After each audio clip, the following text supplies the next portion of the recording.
Welcome to Penrose Learning, where we make understanding easy. In this video, I will explain how to use MaxBond. First, ensure your surfaces are clean, dry, and free from dust and grease. MaxBond is a high-strength, multi-purpose construction adhesive, perfect for bonding materials like timber, concrete, and metal. Proper surface preparation is crucial for achieving a strong, lasting bond, so take a few moments to prepare your work area thoroughly before you begin applying the adhesive.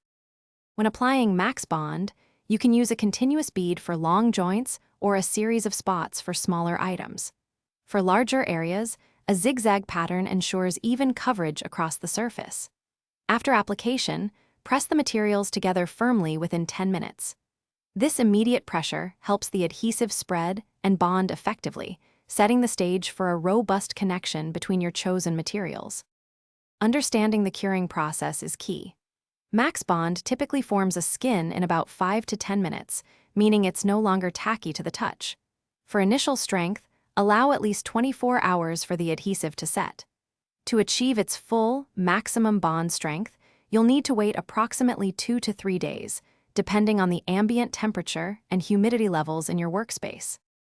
For the best results, consider using clamps or temporary fasteners to hold your materials securely in place during the initial 24-hour curing period.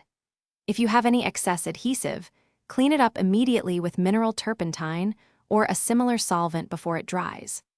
Remember to store any unused MaxBond in a cool, dry place with the cap tightly sealed to maintain its quality for future projects.